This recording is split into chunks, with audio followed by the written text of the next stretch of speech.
हैं आज हमारा नया चैप्टर स्टार्ट कर रहे हैं, सांख्यिकी अर्थात स्टैटिस्टिक्स। ठीक है ना। तो देखो इसके अंतर्गत हमें पढ़ना क्या क्या है। पहले तो हम एक रूपरेखा इसकी बना लेते हैं, क्या क्या पढ़ना है, क्या क्या होंगे। देखो सबसे पहले तो ये जो इसके अंतर्गत की बात की जाती है, एक केंद्रीय प्रवृत्ति की माप के अंतर्गत की बात किसके माप? केंद्रीय, पहले इसका नाम होता था केंद्रीय प्रवृत्ति की माप। केंद्रीय प्रवृत्ति की माप। तो केंद्रीय प्रवृत्ति के अंतर्गत हमें पढ़ना क्या क्या होता है। आपको माध्य पढ़ना होता है, माध्यिका पढ़ना होता है और बहुलक पढ़ना होता है। माध्य, माध्यिका और बहुलक पढ़ने होते हैं। ठीक है ना। इसमें आपको आंकड़े दिए जाते हैं, आंकड़े दिए जाते हैं, आंकड़े। और आंकड़े हमारे दो प्रकार के होते हैं। आंकड़े दो प्रकार से दिए जा सकते हैं। एक तो हमारे वर्गीकृत दिए जा सकते हैं, पहले अवर्गीकृत। एक हमारे अवर्गीकृत दिए जा सकते हैं, अवर्गीकृत। ठीक है ना। एक अवर्गीकृत आंकड़े दिए जा सकते हैं और हमारा वर्गीकृत आंकड़े दिए जा सकते हैं। पहले हम इनको समझेंगे। ठीक है ना। सबसे पहले आपको देखो आंकड़े, एक प्रकार से हम कहें तो डाटा। ठीक है ना। कोई भी हमारा डाटा दिया जाएगा, जैसे आपकी क्लास के स्टूडेंट्स का हम कह दें, आपके कक्षा के बच्चों जितने भी स्टूडेंट्स हैं, छात्र छात्राएं सभी, कह दें इनकी लंबाइयों का हमें डाटा तैयार करना है। तो ये डाटा हम दो तरीके से तैयार कर सकते हैं। कैसे तैयार कर सकते हैं? एक तो हमारा अवर्गीकृत फॉर्म से और एक हमारा वर्गीकृत फॉर्म से। अगर आप हमारे कक्षा में जो बच्चों की संख्या है वो सीमित है, 10, 15, 20, 25, 30, थोड़े बहुत बच्चे हैं, तो आप उसका डाटा अवर्गीकृत ढंग से दे सकते हैं। ठीक है ना। वर्गीकृत ढंग से दे सकते हैं जब संख्या ज्यादा होती है। ठीक है ना। जब हमारे बहुत होते हैं, जब पद बहुत होते हैं, तब हमारा अवर्गीकृत आंकड़े, वो सॉरी वर्गीकृत आंकड़े बनाए जाते हैं। अवर्गीकृत आंकड़े कब बनाए जाते हैं? जब मतलब जिसके बीच में हमारा डाटा तैयार करना हो, उनकी संख्या बहुत कम हो। कहीं ना कहीं इसमें जो एरिया होता है, जितना मतलब एक कोई फील्ड होता है जो बहुत छोटा होता है, एक छोटे फील्ड की बात करते हैं, इसमें हम बहुत बड़े फील्ड की बात करते हैं। जैसे हमें मान लो 10 लोगों का कोई डाटा तैयार करना, तो आप अवर्गीकृत माध्यम से तैयार कर देंगे। अब 1000 लोगों का डाटा तैयार करना होगा, 100 लोगों का डाटा तैयार करना होगा, तो आप फिर वर्गीकृत के हिसाब से डाटा तैयार करेंगे। और कैसे तैयार करेंगे वो मैं आपको बता रहा हूँ। पहले इन दोनों चीजों का मतलब समझोगे तब कहानी ज्यादा क्लियर होगी। जैसे मैं आपकी क्लास में कह दूं, आपकी क्लास में मात्र 10 विद्यार्थी, ठीक है ना, मात्र 10 विद्यार्थी हैं आपकी क्लास में। ठीक है ना। और 10 विद्यार्थियों में से क्रमशः उनकी लंबाइयां कितनी कितनी हैं? किसी की 1.66 मीटर है, किसी की 1.52 मीटर है, किसी की 1.7 मीटर है, किसी की 1.67 है, किसी की 1.64 है। ठीक है ना। किसी की 1.57 है, किसी की 1.60 है, किसी की 1.62 है। ठीक है ना। किसी की हमारा 1.7 है, किसी की 1.71 है। कितने हो गए? 3 हो गया। 10, 3, 6, 3 तो एक बचा होगा। किसी की मान लो 1.68। ये डाटा 10 विद्यार्थियों का डाटा आप ऐसे ले लेंगे, लेकिन अगर मान लो कक्षा के छात्रों की संख्या 1000 है, 11 हो गए क्या? 1, 2, 3, 4, 5, 6, 7, 8, 9, 10, 11। अच्छा तो एक कोई साफ कर दो, मैं इसको कर देता हूँ। ठीक। अगर मान लो यही डाटा हमारा कितना हो, ऐसा ही डाटा तुमको 1000 बच्चों में तैयार करना हो, तो बड़ी दिक्कत होगी। उसमें कितना लिखना पड़ेगा, बोल लिखना पड़ेगा, बोल लिखना पड़ेगा ना। तो उसमें एक क्या बना लेंगे, उसमें एक सिस्टम तैयार करेंगे।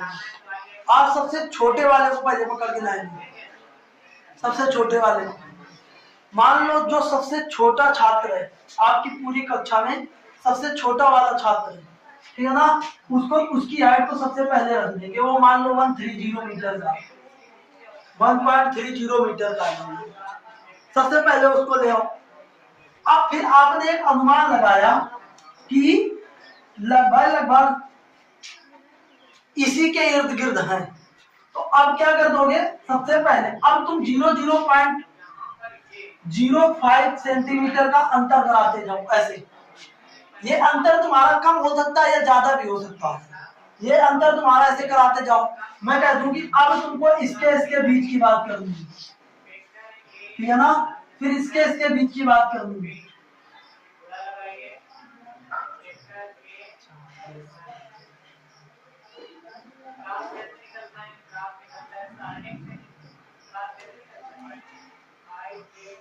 ऐसे तो एक डाटा तुम्हारा ऐसा बना लोगे,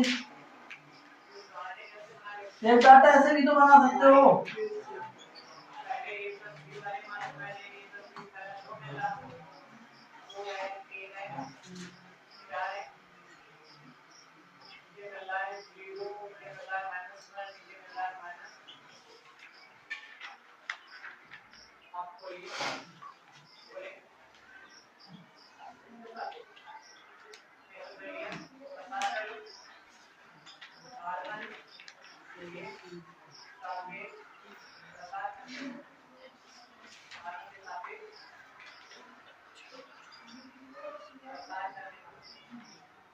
ये मान लो तुम्हारा सबसे लंबा छात्र था 1.75 मीटर, तो ऐसे आप एक डाटा बनाएंगे।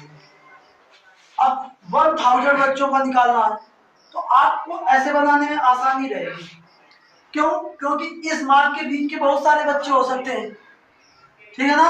ऐसा हो सकता है कि 1.30 मीटर 1.30 मीटर मतलब 1.3 मीटर से 1.35 मीटर के बीच में 3-4 बच्चे हों, ऐसा हो सकता है ना।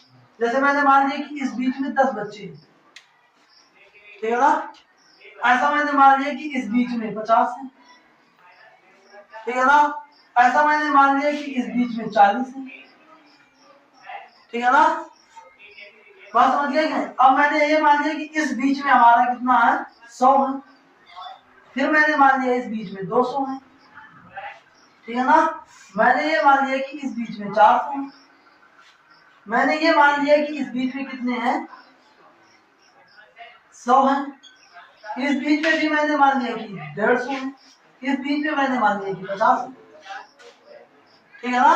तो इन सब का योग भी तुम्हारा 1000 होना चाहिए, ठीक है ना, बात समझ गए कि नहीं। तो कुल मिला के अगर ऐसे बच्चों का डाटा तैयार किया जाएगा तो ये कहलाएगा, अब ये कहलाएगा वर्गीकृत रूप, और ये कहलाएगा अवर्गीकृत रूप। तो हमें ये सारी चीजें माध्य, माध्यिका और बहुलक, ये सारी चीजें दोनों तरीके के डाटा के निकालने हैं पूरे इस चैप्टर में।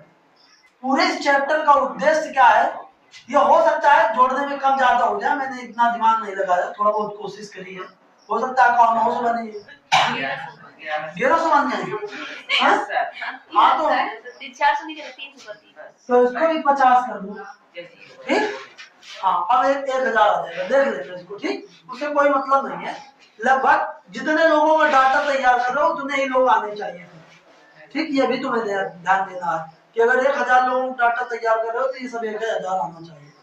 इसके बाद देखो, अब इन्हीं 2 प्रकार के डाटा जो भी दिए गए होंगे, आंकड़े जो भी दिए गए होंगे, उनका आपको माध्य निकालना होगा, माध्यिका निकालना होगा, बहुलक निकालना होगा।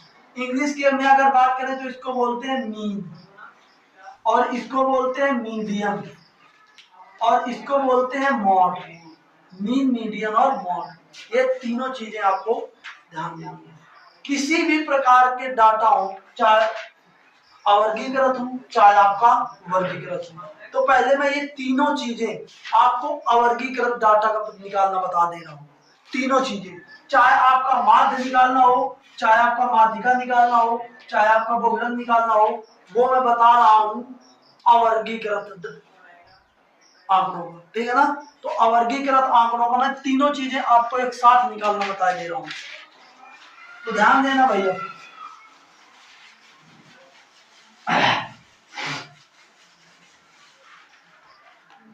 अवर्गीकृत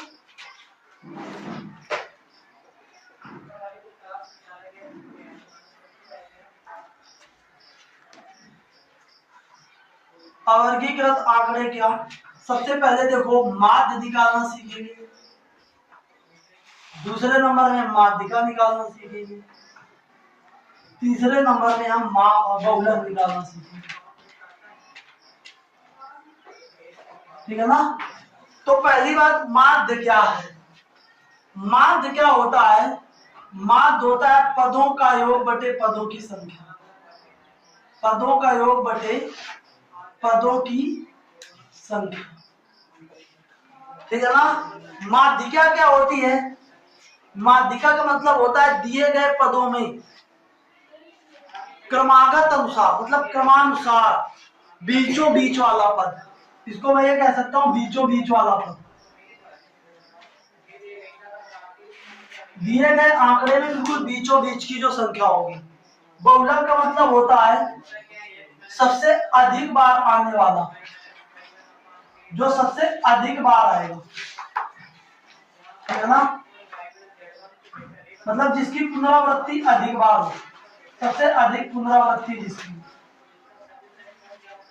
ठीक है ना। जैसे मैं एक डाटा लेता हूं, थोड़ा सा एक डाटा लेता हूं, जैसे 15, 25, 20, 25, 30, 15, 20 और ये हमारा 10। ये मैंने एक डाटा लिया, ठीक है ना। अब मैं कह दूं कि बताओ इसका माध्य निकालो, क्या निकालो, अगर कह दिया जाए इसका माध्य निकालो, तो माध्य में मैंने बताया जितने भी पद हैं उनका पहले सम कर दो, तो इन सबका सम करना पड़ेगा आपको, इन सबका सम करना पड़ेगा। और फिर दूसरी बात ये देखना पड़ेगा कि इनकी संख्या कितनी है, 1 2 3 4 5 6 7 8, कितनी संख्या है। तो यही बात मैंने लिखी है कि पदों का योग बटे पदों की संख्या, ठीक है ना। तो यहाँ पे आप देखो इनका सबका योग कितना आएगा, 160, और बटे पदों की संख्या कितनी है, तो ये कितना आ जाएगा, बात समझ में। ये हमारा आ गया माध्य, माध्य मतलब मीन, ये निकला आपका मीन। ये आपका अवर्गीकृत कोई एक डाटा था जिसका हमने मीन निकाल लिया। अब माध्यिका क्या होती है, माध्यिका में आपको दो चीजें देखनी होती हैं, आपको देखनी होती है पदों की संख्या, क्या देखनी होती है, पदों की संख्या। सबसे पहले देखो माध्यिका निकालने में सबसे पहले क्या किया जाता है, सबसे पहले ये किया जाता है कि जो भी हमारा अवर्गीकृत आंकड़ा हो उसको हम आरोही क्रम में लिख देते हैं। सबसे पहले आपको क्या करना है, जो भी अवर्गीकृत डाटा हो उसको हम आरोही क्रम में लिख देंगे। आरोही क्रम जानते हो ना, ठीक है ना, असेंडिंग ऑर्डर, ठीक है ना, मतलब बढ़ते क्रम, ठीक है ना, बढ़ते क्रम में आपको लिख देना है। अब ये जरूरी नहीं है तुम घटते क्रम में भी लिख के निकाल सकते हो, ऐसी बात नहीं है, ठीक है ना। लेकिन एक चीज ध्यान रखोगे तो याद रहेगी, नहीं तो ज्यादा कंफ्यूजन क्रिएट नहीं करनी है। आरोही क्रम में आप लिख देंगे सबसे पहले नंबर में, फिर इसके बाद दूसरी बात क्या करेंगे, फिर आप देखेंगे कि उनमें पदों की संख्या कितनी है, फिर आप देखेंगे कि उनमें पदों की संख्या कितनी है। अगर पदों की संख्या सम है, सम मतलब इवन, नंबर ऑफ टर्म अगर हमारे इवन है तो कहानी दूसरी होगी। अगर हमारा विषम है, पदों की संख्या अगर हमारा विषम है मतलब नंबर ऑफ टर्म ऑड है, तो फिर कहानी हमारी दूसरी होगी, फिर कहानी दूसरी होगी, ठीक है ना। तो देखो अगर जाहिर सी बात है, अगर मैं तुमसे 3 संख्याएं लिख दूं, ये 5 लिख दूं और कह दूंगी बताओ इसमें बीच वाला बताओ, बताओ, तो कह दोगे बीच में तो सब्जी 4 आया, बता दोगे कि नहीं? अगर लेकिन एक पद और बढ़ा दूं, अब कह दूं कि बीच वाला बताओ, तो आप कहोगे सब्जी बीच में तो ये दोनों आना है, हमको एक ही लाना है। तो ऐसी स्थिति में देखो क्या होगा, पहली स्थिति में पदों की संख्या क्या थी, विषम थी, तो विषम में कोई एक परफेक्ट आपको नंबर पता लग जाता है कि कौन सा है। तो इसका एक फार्मूला होता है, देखो यहाँ पे जब 5 पद थे, यहाँ पे जब 5 पद थे ये, तो आपका ये तीसरा पद विषम संख्या था, मतलब तीसरा पद हमारा मध्य पद था कि नहीं था, मतलब माध्यिका थी। तो यहाँ पे हमारा फार्मूला क्या बनना चाहिए, जितने पद हैं, अगर मैं कह दूं 1 2 3 4 5, एक जोड़ दे 6, और 6 का आधा कितना आया, तो तीसरा ही तो माध्यिका है। तो यहाँ पे क्या आ जाएगा, n+1/2वां पद। इस स्थिति में आपका माध्यिका m बराबर होगा n+1/2वां पद,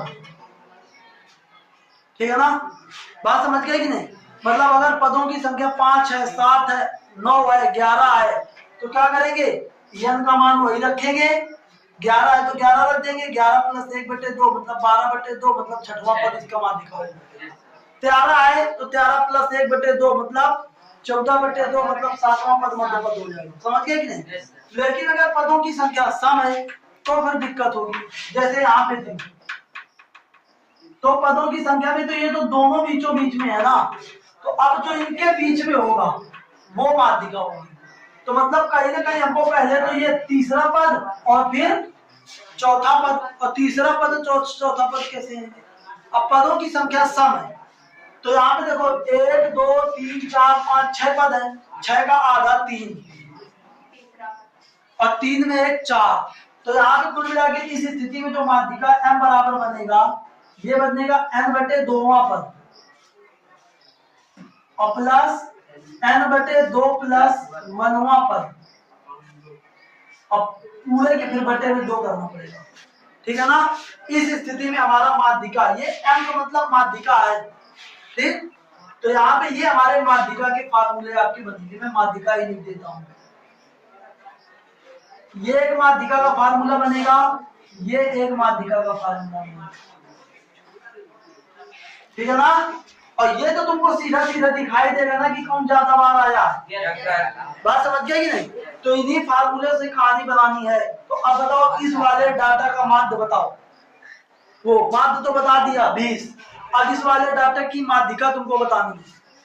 इस वाले डाटा की अगर माध्यिका बतानी है तो सबसे पहले इसको आरोही क्रम में लिखो, तो आरोही क्रम में लिखोगे क्या आएगा बताओ, सबसे पहले छोटा 10, फिर उससे बड़ा 15, जितने बार उतने बार लिखना है, 15 लिखो, ये 10 लिख गया, ये 15 लिख गया, ये 15 लिख गया, और फिर इसके बाद 20 है ना, तो ये 20, ये 20 2 बार,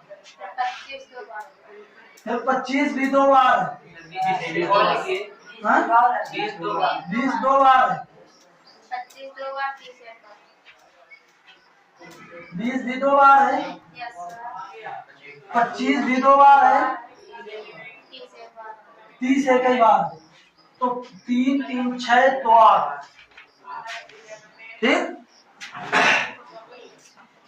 तो अब अगर इसका हमें क्या निकालना है, माध्यिका निकालनी, तो माध्यिका में देखो पदों की संख्या कितनी है, 8, 8 मतलब सम, तो ये वाला फार्मूला लगाएंगे, तो n मतलब 8, 8/2वां पद, 8/2वां पद, और 8/2 + 1वां पद,